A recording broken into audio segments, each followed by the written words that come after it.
The Lord be with you. I'm Deacon Keith Fournier, and our first reading is taken from the book of Joel. But now, declares Yahweh, come back to me with all your heart, fasting, weeping, mourning. Tear your hearts and not your clothes, and come back to Yahweh your God. For he is gracious and compassionate, slow to anger, rich in faithful love, and he relents about inflicting disaster. Who knows if he will not come back, relent, and leave a blessing behind him, a cereal offering and a libation to be presented to Yahweh your God. Blow the ram's horn in Zion. Order a fast. Proclaim a solemn assembly. Call the people together. Summon the community. Assemble the elders. Gather the children, even infants at the breast. Call the bridegroom from his bedroom and the bride from her bower. Let the priest, the ministers of Yahweh, stand weeping between portico and altar, saying, spare your people, Yahweh. Do not expose your heritage to the contempt, to the sarcasm of the nations. Why give the peoples cause to say, where is their God? Then, becoming jealous over his country, Yahweh took pity on his people. And our response is taken from Psalm 51. For I am well aware of my offenses. My sin is constantly in mind. Against you, you alone, I have sinned. I have done what you see to be wrong, that you may show your saving justice when you pass sentence, and your victory may appear when you give judgment. Remember, I was born guilty, a sinner from the moment of conception. But you delight in sincerity of heart, and in secret you teach me wisdom. Give me back the joy of your salvation. Sustain in me a generous spirit. I shall teach the wicked your paths, and sinners will return to you.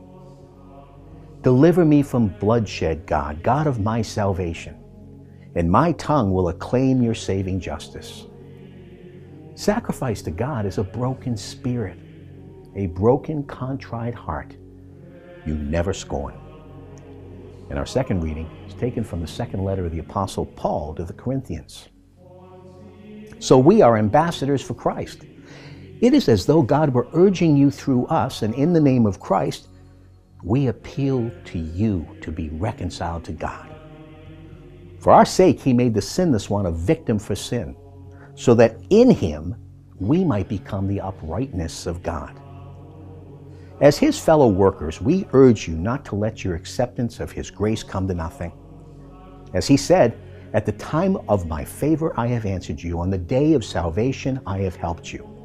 Well, now is the real time of favor, and now the day of salvation is here. And a reading from the Holy Gospel according to St. Matthew. Jesus said, be careful not to parade your uprightness in public to attract attention. Otherwise, you will lose all reward from your Father in heaven. So when you give alms, do not have it trumpeted before you. This is what the hypocrites do in the synagogues and in the streets to win human admiration. In truth, I tell you, they have had their reward. But when you give alms, your left hand must not know what your right hand is doing. Your almsgiving must be secret. And your Father who sees all that is done in secret will reward you. And when you pray, do not imitate the hypocrites. They love to say their prayers standing up in the synagogues and at the street corners for people to see them. In truth, I tell you, they have had their reward. But when you pray, go to your private room, shut yourself in, and so pray to your Father who is in that secret place. And your Father who sees all that is done in secret will reward you. When you are fasting, do not put on a gloomy look as the hypocrites do. They go about looking unsightly to let people know they are fasting.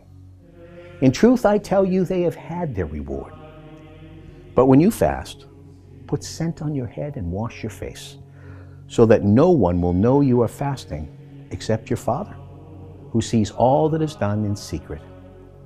And your Father, who sees all that is done in secret, will reward you. The Gospel of the Lord.